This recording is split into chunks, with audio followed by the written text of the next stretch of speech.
네, 여러분 반갑습니다. 네, 금강경 전 시간에 이어서 102페이지 중간에 볼까요? 중생에게는 우리가 흔히 사회니 인륜이 하는 것들이 모두 포함됩니다. 우리 인간 사는 사회를 이제 중생이라 하니까 포함되죠. 이 자리를 예로 들어 보겠습니다. 앞줄에 앉은 사람과 뒷줄에 앉은 사람은 일단 자리에 앉기만 하면 아상과 인상이 동시에 나타납니다. 키가 작은 사람은 자기 앞에 키가 큰 사람이 앉아 있어서 앞을 가리면 앞사람이 원망스럽습니다. 이렇게 아상과 인상이 나타나면 곧 중생상이 뒤따릅니다.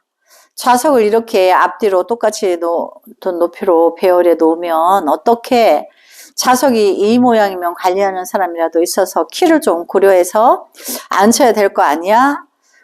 또 곧이어 수자상이 나타납니다. 어휴, 공기는 또 이렇게 전염병이 돌기라도 하면 어떡하려고 그래. 이렇게. 그러니까 이제 중생상은 분별하는 거죠. 그래서 이제 인상, 아상, 중생상. 그래서 이제 아상은 나를 드러내고자 하는 거고, 중생상은 이제 그런 어떤 순차적인 이런 부분들을 두고 분별을 일으킨다는 거죠. 그 다음에 중생상이 따르면은 수자상이 따르죠. 수자상이라는 거는 아니 이제 이렇게 공기가 또 이제 나빠서 전염병이 돌면 어떻게 하지? 이렇게. 그러니까 이제 전도가 되는 거죠. 분별이. 나가 있음을 해서 이제 너를 분별하고 너 앞에서 나를 드러내려고 하고 또 나의 환경이 남을 탓을 하죠. 분별은. 내가 생각을 바꾸려고 안 하고 남을 탓을 한다는 거죠. 그 다음에 이제 그게 중생상이고 수자상은 거기서 한 발 더 나가서 분별에 또 더 큰 분별로 나가 한 발 더. 이제 그래서 이제 동네에 말 잘하는 말꾼들이 모여서 막 한 가지 명제를 가지고 떠들면 끝이 안 나. 그러면 이제 그거를 우리가 뭐라 그래요? 수다쟁이 그러죠. 수자상에서 나온 말이 수다쟁이에요. 그러니까 이제 우리가 또 막 잔머리를 많이 쓰는 사람을 이제 수가 많다 그러죠.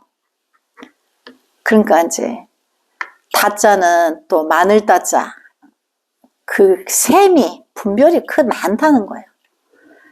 그래서 이제 그 네 가지의 상이 이제 인상, 아상, 중생상, 수자상 이렇게 우리가 이제 이 네 가지는 바로 정확하게 알고 남한테 설명할 수 있어야 되고 또 잘 가르쳐 줘야 돼. 같이 알아야 돼. 나 혼자만 알아가 안 되죠. 이처럼 사상은 한 뿌리에서 나옵니다. 그렇죠. 이제 네 가지라 하나. 이제 인상, 나가 있음으로 해서 너가 있다는 그 부분이 우리가 이제 그 도둑법문에서도 배웠죠. 제일 처음에 분별이 있다와 없다로 거기서 84,000가지가 그 있다 없다 또 좋다 나쁘다 이렇게 하면서 분별이 84,000가지로 이렇게 느는 것처럼 여기에 우리가 이제 생각에서 나오는 상도 이 네 가지의 상도 사실은 그 나라고 분별하는 데서부터 너를 분별하게 되고 너 앞에 나가 드러내기 위해서 자기가 상을 내고 그러다가 이제 분별이 앞서고 또 수자상은 또 분별이 한 발이 더 나가서 또 전도가 되고 이렇게. 그래서 하여튼 수자상은 전도가 된 거예요. 분별이 전도가 된 거를 수자상이라 하고 우리가 흔히 말하는 수다쟁이 이제는 그렇게 분별이 많아서 이제 시끄럽다는 거죠. 사람의 번뇌는 모두 이 사상으로부터 일어납니다. 그렇죠. 사상으로부터 일어나는데, 그러면 그 사상은 어디에 포섭이 되죠? 통팔식에 포섭이 되죠. 나의 안입이 설신해. 이 나의 육신의 기관이 그 소리를 듣고 느끼고 보고 향으로 냄새 맡고 혓바닥으로 맛을 보고 또 촉감이 좋다 나쁘다 이렇게 이런 것이 사상을 일어나게 하는데 작용을 일으키죠. 그래서 구마라집은 이 사상으로 기납시켰는데 현장법사가 번역하면서 여기에 다시 3개를 추가하여 7상으로 정리했습니다. 구마라집은 이 3가지 상을 모두 수자상으로 묶었습니다. 수자상은 무척 엄중합니다. 사람은 누구나 오래 살고 싶어 하지 않습니까? 당신 원래 얼마나 됐소? 겨우 58이라고? 나는 원래 60이라오. 나보다 2살이 적군. 몇 살이라고요? 82? 나보다 몇 살이 많군요. 이런 것들이 모두 수자상입니다. 이제 분별에 분별을 더하는 것을 수자상이란다. 내가 오래 살기를, 그렇게 내라는 건 나를 말하는 거죠. 그래서 내가 무병장수하기를 희망합니다. 타좌나 참선을 공부하는 사람이라 해도 아마 10중 8구는 수자상을 가지고 있을 겁니다. 어쩌면 전부 그럴지도 모릅니다. 그렇지만 유의해야 할 것은 금강경에서도 말하지만 이 사상을 완전히 벗어나지 않는 한 진정한 불법의 경계를 이룰 수 없다는 사실입니다. 그렇죠. 우리가 이제 통팔식 안에 사상이 포함되어 있는데 사상 안에 통팔식이 포함되어 있다고 볼 수도 있죠.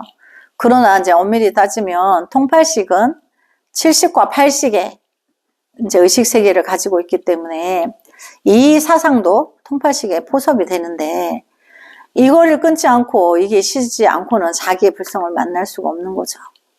그래서 이제 어쨌든 이 사상이 이제 쉬어져야 된다는 얘기인 거죠. 이들 사상은 말하자면 인류나 중생의 공통된 것으로 여간에서는 깨뜨리기 힘든 완고한 주관적 개념이라 할 수 있습니다. 이 관념만 벗어 던질 수 있다면 불법을 배우기는 문제 없을 겁니다. 부처님은 지금 수보리에게 말합니다. 불법을 공부하는 사람이라면 먼저 자신을 위해서가 아니라 중생을 위해서 노력하겠다는 발언을 가져야 한다. 그러나 중생을 제도하고 싶어도 제도할 능력이 없기 때문에 노력해야 한다. 또 말합니다. 불법을 공부하는 목적, 즉 중생을 제도하겠다는 발언을 세웠을 때라도 자신이 중생을 제도한다고 생각하지 않아야 한다. 그러니까 내가 공부하고 있는 건지 수행 과정 중에 나를 구제하고 남도 구제하겠다는 선이 나의 수행의 목적인데 그런 과정에 있어서 내가 뭔가를 미혹한 이들에게 바른 길을 제시하더라도 그때 내가 중생을 제도한다는 생각이 없어야 된다는 거죠. 단지 그들에게 진리를 전하면서 나의 미혹을 한꺼풀 한꺼풀 나의 미혹의 작업에 들어가는 거예요. 그러면은 누가 공덕이 더 크죠? 듣는 사람보다 진실을 정확하게 정언하기 위해서 공부하고 이렇게 노력하는 것이 자기 수행자 자기의 수행이에요. 그러니까 내가 뭐 누구를 제도한다 이런 게 없는 거죠. 왜냐하면 어차피 부처님은 우리가 우리 언어의 문자로 부처님을 만날 수가 없다 그랬죠. 그러면 스님이 여기서 뭐 1000년을 이렇게 말을 해도 법문을 1000년을 한다 하더라도 우리 대선정이 자기 안의 불성은 자기가 자기의 통팔식을 끊고 그 사상의 분별을 끊고 내 안의 불성을 내가 만나야지 되는 거지 스님이 법문하는 것으로 되지 않는다는 거죠. 단지 스님이 이제 이렇게 학습을 하는 것은 이제 방향을 가리키는 거죠. 방향. 저기 해가 저쪽에 있어 이게 달이야 이렇게 달을 가리키는 방향에 이제 손가락 끝이라는 거죠. 그 다음에 삼륜체공의 보시. 불교에서는 이 구절을 삼륜체공이라 부르기도 합니다. 여기에서 륜이란 차 바퀴라는 뜻이 아니라 베푸는 자, 받는 자, 베푸는 일의 세 부분을 가리킵니다.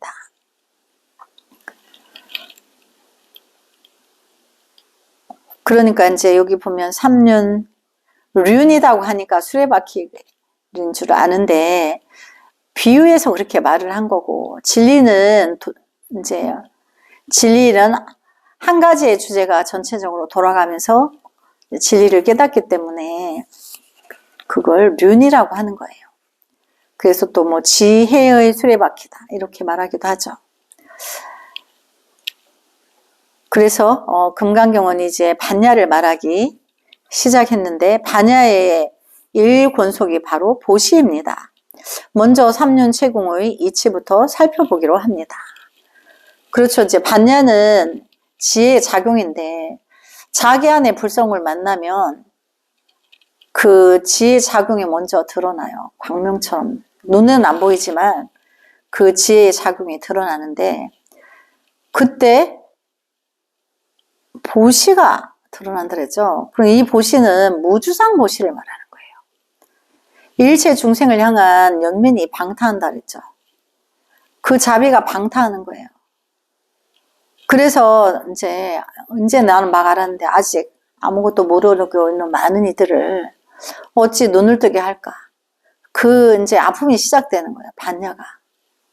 그런 아픔이 있기 때문에 나의 수고나 노력이나 이런 거를 아깝게 생각 안 하고 자기가 목숨 걸고 자기 육신을 버려가면서 더 큰 지혜로서 중생에게 다가가서 더 크게 미혹한 이들을 구하겠다는 소원으로 무주상 보시 행위 이렇게 가는데, 이제 보시라고 하면 그 보시라는 뜻에는 자비를 말하는 거예요. 본질은 자비가 발현되어야 보시의 행위 되죠. 근데 나 공부해서 도인이야. 근데 이렇게 보면 인색해. 자비가 1도 없어. 자기 상만 높아. 그건 이제 꽝이야. 그 이제 도인이 아니야. 흉내 내는 거죠. 그런 거를 이제 분별할 줄 알아야 돼요. 가려낼 줄 알아야 돼요. 그래서 이제 정말 진정한 도를 다 갖추어서 계신 어른 스님들은 그냥 옆집에 그냥 이웃집 할아버지 같아. 뭐 상도 없고 꾸민 것도 없고 가식도 없어요. 그냥 소탈하셔. 소박하시고 뭐 막 드러내려고 하는 그런 것도 없어. 그러나 누군가가 공부하는 이가 구구절절히 와서 물으면 벼락같이 아주 쉽게 가르쳐 주시는 거죠. 그래서 이제 보시에는 세 종류가 있습니다. 첫째는 제시, 외형적이며 물질적인 것입니다. 내가 가진 재산을 베풀어 주는 거죠. 그래서 돈이나 재물로서 보시하는 것으로 외보시라고 합니다. 둘째는 법시로서 정신적인 것입니다. 지식을 전수하거나 지혜를 개발시키는 것 등이 모두 정신적 보시로 내보시라고 합니다. 셋째는 무외시라고 입니다. 고통이나 어려움으로부터 구해내는 보시입니다. 그래서 이제 무외시는 중생이 두려워서 위기에 있을 때 내가 두려움을 갖지 않고 그를 구해낸다는 거예요. 그런데 이제 부처님은 그 자비심이 너무나 대자대비하여서 그 자비 속에 뭐 여기 보면 세 종류의 저기 보시가 다 들어있는 거예요. 당연히 내 안에 불성을 만났는데 일체 중생이 내 자식과 같은데 내가 무슨 아낄 재물이 있어요? 끝없이 주죠. 그 다음에 공부가 아직 덜 됐는데 머리를 깨우쳐 주려고 끝없이 자기 법보시를 하죠. 진리를 끝없이 베푼다는 얘기죠. 그리고 또 무외시는 그가 어떤 위기에 있을 때 내가 죽고 살고를 따지지 않고 그 불구덩이에 물 속에 물의 수용돌이 속에 뛰어들어서 구하려고 뛰어든다는 얘기예요. 일단 구하고자 하는 거기에는 내가 죽고 살고가 있지 않다는 거죠. 물론 그렇게 하다 같이 죽을 수도 있지만 구한다는 거죠. 일단은. 그래서 무외시는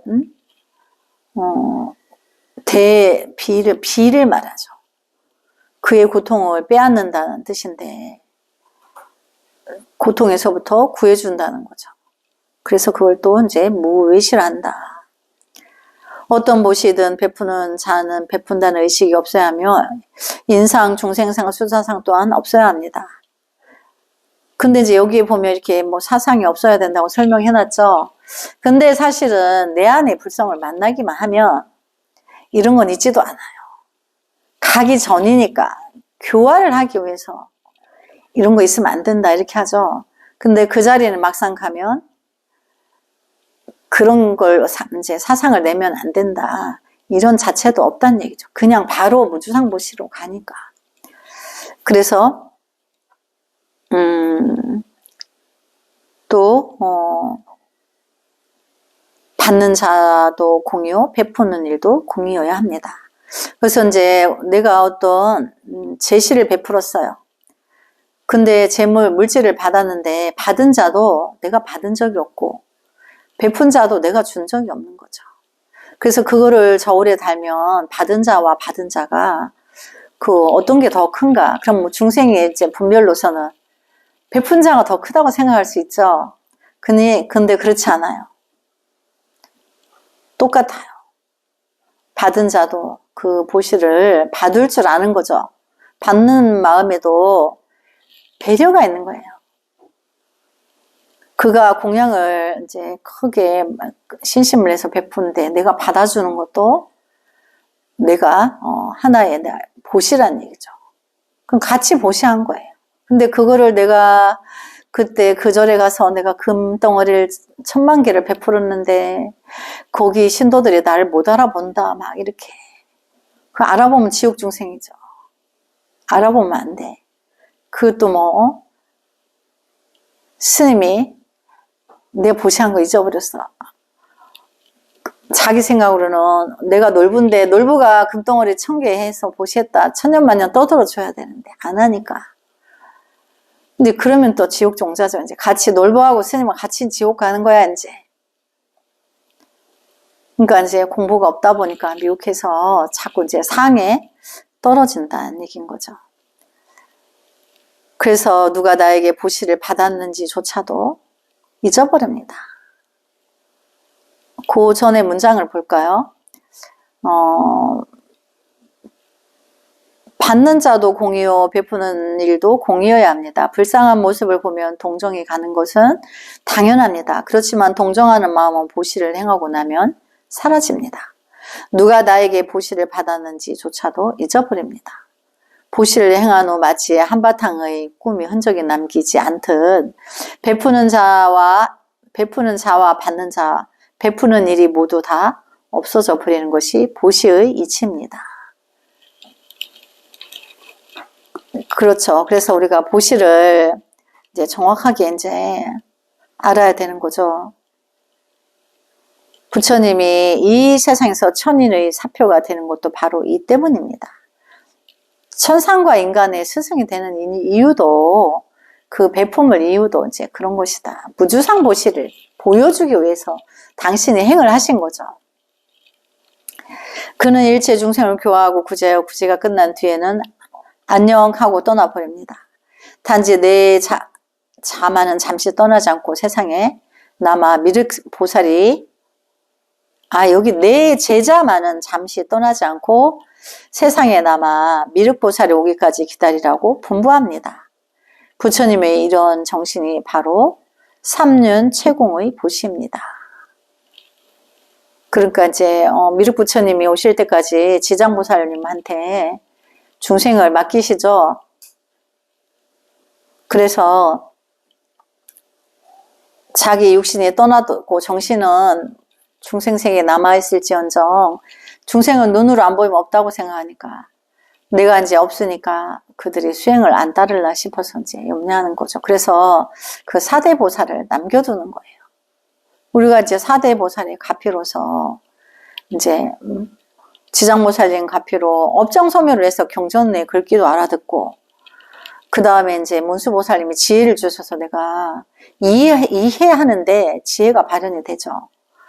그 다음에 이제 보현보살은 행을 이제 좋다 하면 뭐 행을 안 하는데 그러니까 내가 이제 대선정이 이제 부처님 무주상 보시행을 실천하려 하니까 그 길을 가고자 하는데 이렇게 스님이 이제 법문하는 거를 이제 동영상을 촬영해서 여러 사람이 볼 수 있게 베풀죠. 이게 보시죠. 그래서 이제 이게 또 법보신 거죠. 그래서 이거를 이제 행으로 보기 때문에 보현보살이라는 거예요. 그 다음에 이제 관세음보살, 대자대비해서 아직 모르는 이들을 어여삐 여길 줄을 알아요. 아, 몰라서 저들이 그렇구나. 이제 스님이 공부하고 있다가 또 뭐 또 누가 와서 무슨 일이 이제 생겨서 뭐 스님을 원망한다든지 뭐 부처님을 원망한다든지 그런 부류들이 이야기를 들을 때가 있어요. 근데 그것을 보면서 언젠가 내가 더 큰 깊은 공부를 해서 저들이 미혹했던 저 순간을 치유를 해주리라.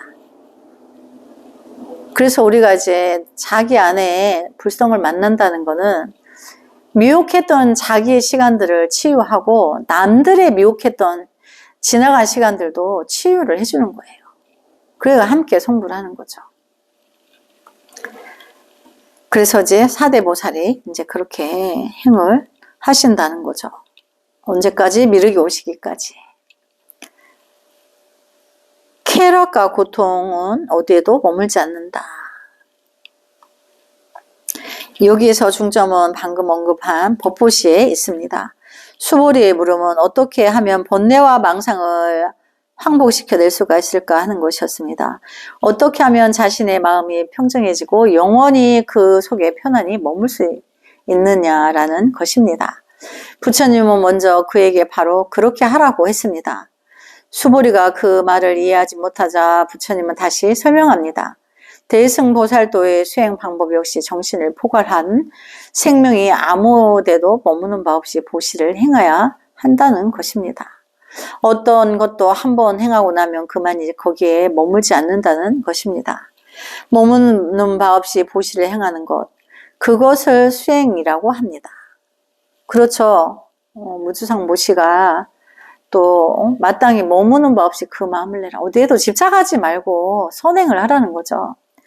조건이 없이 하라는 건 거죠. 그래서 머무는 바 없이 보시를 행하는 것, 그것을 수행이라 합니다. 생각나는 것은 수시로 행하되 어디에도 머물지 않고 모든 것을 보시하며 모든 것을 떨쳐버리는 것입니다. 산중에서는 놓아버린다는 표현이 사용하는데 바로 떨쳐버리는 것입니다. 좋은 일을 행하고 나서도 곧 떨쳐버리는 것이 바로 보살도입니다. 반대로 고통스러운 사정이 있을 때도 마찬가지로 곧 떨쳐버리는 것입니다. 혹자는 좋은 일은 쉽게 떨쳐버릴 수 있지만 고통스러운 일은 그럴 수 없다고 합니다. 육아에서는 자만하여 자신의 처지를 있는 것을 늘 경계해야 한다고 말합니다. 이건 아주 어려운 일입니다.